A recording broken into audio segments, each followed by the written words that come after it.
Iran and Saudi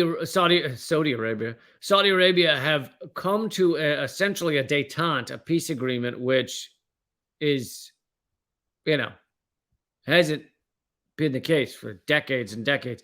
Ever since the 1979 Islamic Revolution that overthrew, and I'm going to get to the implications of all this in a second, overthrew the U.S. allied Shah of Iran, the rivalry between the two major Middle Eastern powers, Iran and Saudi Arabia, has been at the heart of every conflict across the region. And then he gives some examples. In Lebanon, Iranian-backed Hezbollah and Saudi-backed parties might begin, now that there's peace between Saudi Arabia and Iran, might begin to resolve their differences, a unity that would worry Israel and lessen U.S. influence further in that country.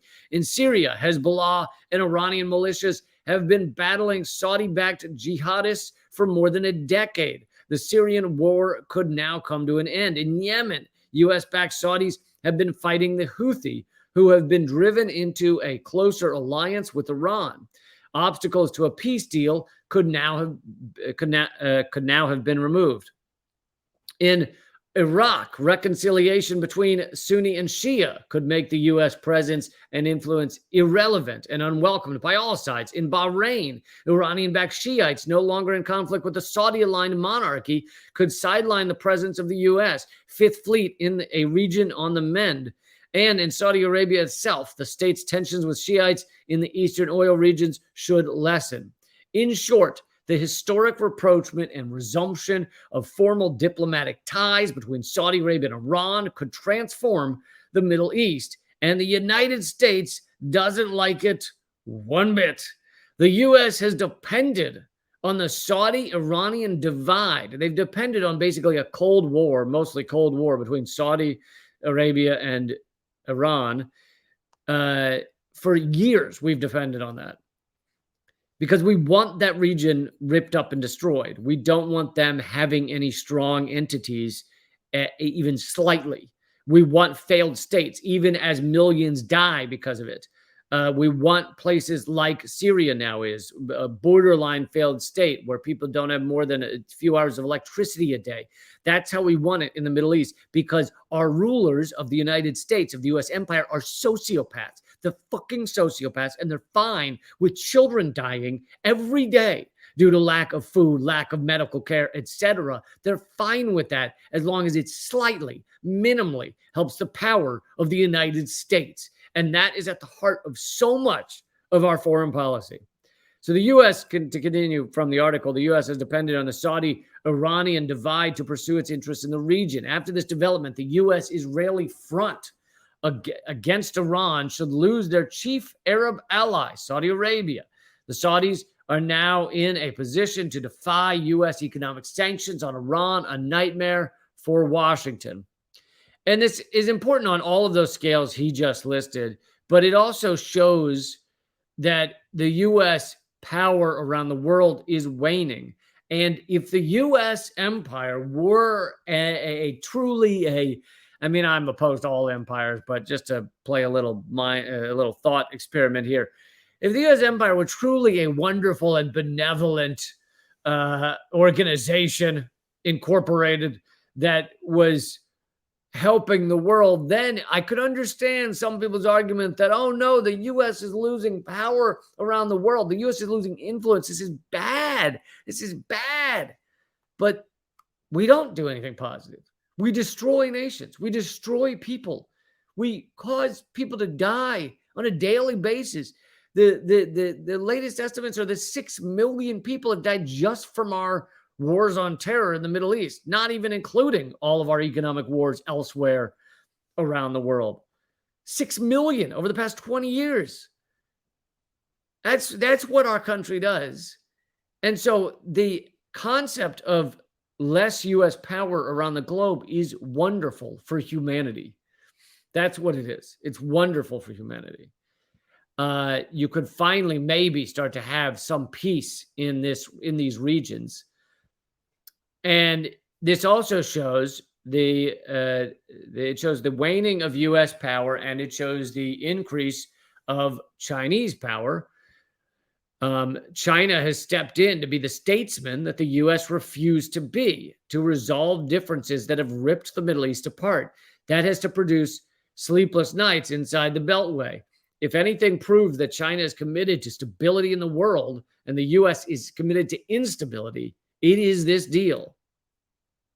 And I think that's a great point, is that this is a deal of peace. This is Iran and Saudi Arabia, two major countries, powerful countries in that region, coming together and saying they're not going to be at war anymore, or Cold War, not going to be at each other's throats.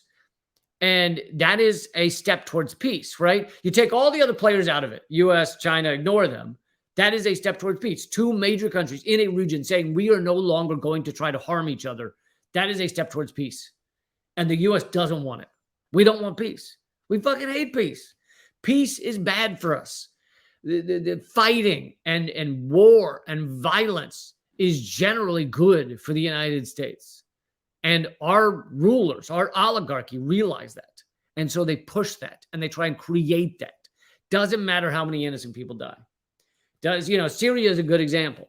We have endlessly backed and helped and funded and armed and done reams of propaganda to support a kind of ongoing, you can call it a civil war, you can call it something else, but an ongoing war in Syria. And it hasn't brought down the Assad regime, but what has it done? Just created a fucking dystopian hellhole where people, our economic war against Syria continues. People don't have fuel. They don't have electricity. They don't have medicine. 90%, the latest estimates from the UN rapporteur are 90% of Syrians live below the poverty line. 90%. And like I said, people die every day in Syria from lack of medical care, lack of food, lack of clean water, every day. And the U.S. wants that. We support that. Our government supports that. Totally fine with it. Not just totally fine with it, fucking funding it. So, here's one little part, extra piece here. The U.S. has already been alarmed by Saudi overtures to join the BRICS alliance, the economic alliance between Brazil, Russia, India, China, of course. Brazil, Russia, India, China, and South Africa alliance, and thereby grow closer to China and Russia. Sorry, because I interrupted that sentence. It sounded confused, but Saudi overtures to grow closer to BRICS and closer to China and Russia. Talk about replacing the petrodollar with the petro yuan was already raising blood pressure in D.C. Israel reacted angrily to the announcement, saying it demonstrated Washington and Israel's weakness towards Tehran. Yeah, Israel's weakness towards Iran. Israel has been nothing but belligerent to Iran. Israel assassinates scientists in the streets in Iran. Israel has wanted bombing of Iran, no matter how many civilians die. So the idea that we've been weak, we sent a drone bomb through the head of the Iranian military, and that's apparently being light on Iran, whereas instead it's actually being pretty harsh. If you were that general, I would view that as harsh. I'd be like, hey, these guys are they've been a little bit harsh on Iran. I figured it out right as that drone bomb ripped through me. I thought these guys, I wouldn't say they're going easy on us. I'd say they're pretty serious.